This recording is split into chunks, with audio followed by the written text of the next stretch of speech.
familiar faces, please forgive me, but very quickly, I'm going to talk a little bit about the history and the scope of the project. And then I'm going to turn over to Melanie Myers, who's a key team member. She's going to really walk through the detail of what we want to talk to you all about tonight, which is our land use actions. So very quickly, back in December of 2010, Mayor Bloomberg and his team released this vision for building a new applied sciences campus in New York City. And the whole goal was to strengthen what was the emerging tech sector here in the city. And really think about economic development and creating jobs and supporting the tech sector. Fast forward about a year, as you all know now, Cornell and our academic partner, the Technion Israeli Institute of Technology, were selected to build this campus. And we are just so excited to be able to have the opportunity to do it here on Roosevelt Island, which is, as you all know, just an amazing and a special place. So we're looking at the south end of the island, south of the Queensboro Bridge, before you get to the parks. Over time, the campus is going to take about 25 or 30 years to completely build. So our plan right now is over those 25 or 30 years, by 2037, we will build about 2 million square feet. All of the activity on the campus will be in support of academic mission-related activities. So the buildings will range from academic buildings, and those will include things like supporting faculty research, and of course teaching, to R&D buildings for potential tech sector partners, to some residences, to conference and hotel facilities in support of the academic mission, to run workshops and that kind of activity. Thinking about the first phase of this project, we're scheduled to open the first phase by 2017. That first phase will be a minimum of 300,000 square feet of facilities. 150,000 of that will be our academic building, and you may have noticed it's been a couple months now, the architect for the first building was selected. It's Morphosis. They are absolutely world-class and fabulous, and they love Roosevelt Island as much as many of us here in the room do, so they're very excited about this. And we will likely build a second building, which will be a partner R&D building. Very similar to the academic building, but this will allow researchers and companies and other people like that to be with us on the campus. That will be the minimum build. We're still exploring the possibility of building additional buildings. When we're fully built out, we'll have a couple of thousand students and several hundred faculty, but of course, initially, it'll be much smaller than that. I'm personally very excited because about 2 weeks ago, we moved into our temporary campus. We'll be in Chelsea on 111 8th Avenue for the next 5 years. So we're certainly not waiting 5 years to get a program up and running. We will be doing that at that spot. You may again have seen some press around this, but Google was wonderful and donated the space to us, so we're in that building. It's the old Port Authority building, for those of you that have been here. It's fabulous space. So we're kind of rattling around right now because I think last time I talked to you, we had 4 employees, and we're now probably up to 8. So we're growing exponentially, but we're still pretty small. But we're talking about enrolling students starting in 2013. So we started hiring faculty, world-class faculty, and everybody's just so excited about this project. So what we want to do tonight, that's the background, and I apologize for all of you that know that better than I do.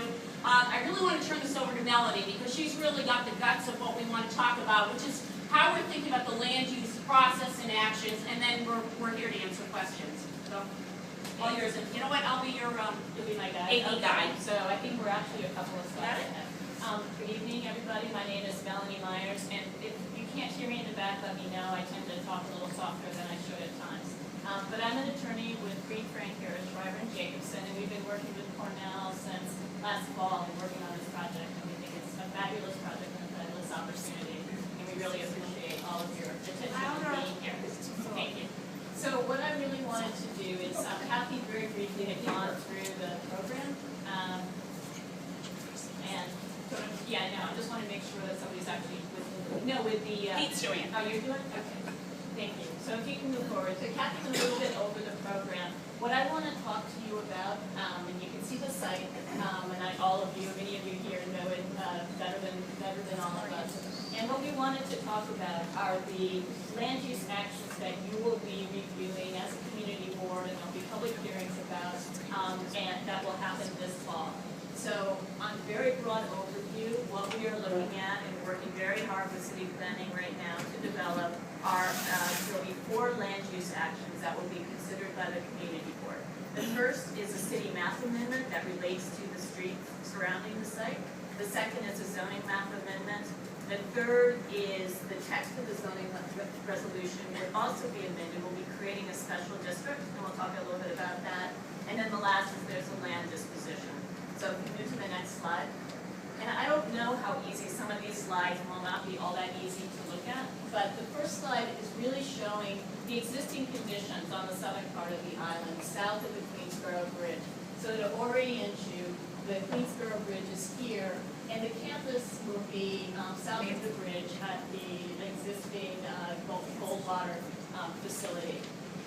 It's surrounded, as you know, by a road that is not in terrific shape. It's about 22 to 25 feet wide at various places and doesn't have a particularly great sidewalk. If you go to the next slide.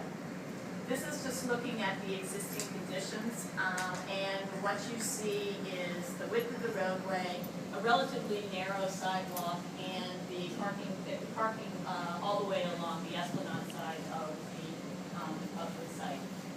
Next slide. And again, difficult to read, but what we're proposing to do is to actually do a formal mapping of the street, the loop road around the site. And what we would be proposing to do is to establish a 50-foot right-of-way, not all of which will be paved. We'll show the details in a minute. But that will bring the road up to city standards. It will be brought up to fire department standards and to DOT standards. And the way that we're proposing to do that is to basically start with the curb as it exists today along the Esplanade area and expand and improve it inward so that we're not going to be touching the Esplanade at all. And we'll have a much, we think, a much improved road system. If you go to the next slide. Can everybody see this okay? So what we have, and this is just taking a section through the existing conditions to give you a sense of how it would change. And so what this is showing is the East River. It's showing the Esplanade just cut at a certain point, and it's showing the existing roadway. Down on the bottom, what you have is the proposed roadway. And so up today, you've got the Esplanade, you've got a parking lane, you've got one travel lane, and you have a sidewalk. That doesn't give a place for bikes unless they share the road with cars or they share the Esplanade with pedestrians. And so what we'd be proposing to do is keep the Esplanade and the edge of the Esplanade exactly in the same place, create a 32-foot wide travel lane. And that would include a bike lane next to the Esplanade, keep one travel lane for cars, because that's all we really want to have, and we'd move the parking inboard, so it would be closer to the campus and away from the Esplanade. And at the very end of the slide, on the far side, there would be a 15-foot sidewalk area, which would include a 5-foot buffer, landscape buffer, so you'd be having trees within that sidewalk. Any questions? So you almost have 2 sidewalks, one on the promenade, one on the water, and one on the side. Yes, and this is very much the Esplanade, and what we wanted to do was to create that second, that second sidewalk. The next slide shows them a little more detail.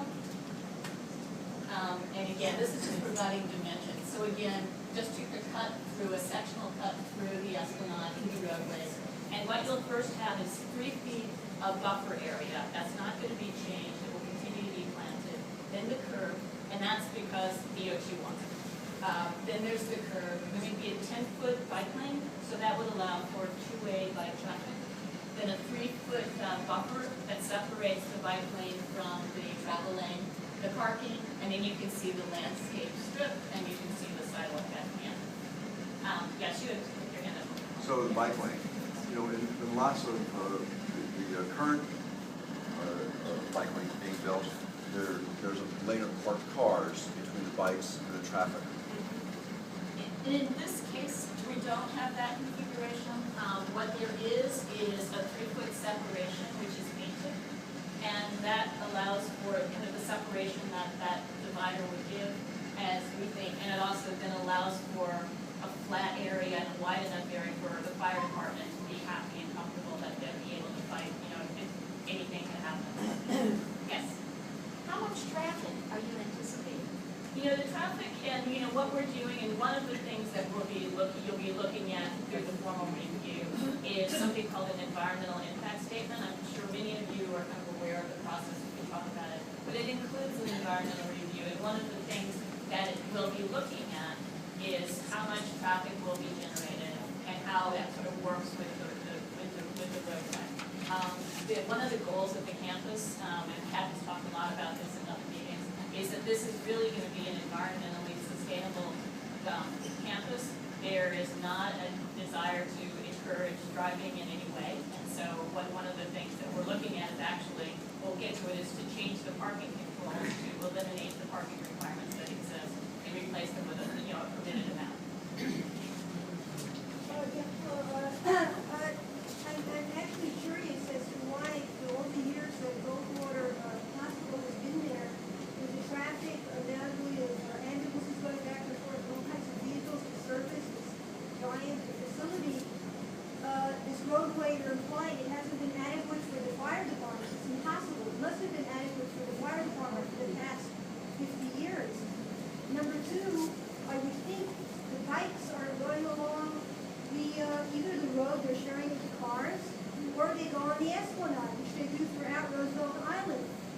I know that you think this is a good idea to increase the roadway to 32 feet wide, but we don't have necessarily these wide roads throughout the island, and yet we have fire trucks going back and forth. We don't have a problem with it. I mean, I am not omniscient. I don't know what the width of the Bedford Road throughout Roosevelt Island, but I would say if you move the line of parked cars into parking within like in pods within the campus, you could take away those parked cars along the Esplanade, and then you would have the wider roadway already, rather than taking away, having much wider road and having all this giant massive asphalt kind of going through. And I'm also worried, although I know it's really unrealistic to expect you to bend your plans to save the wonderful tree on the Goldwater campus, if there's any effort, any possible way to, include them somehow in your planning and save as many as you possibly can. One of the things that Cornell's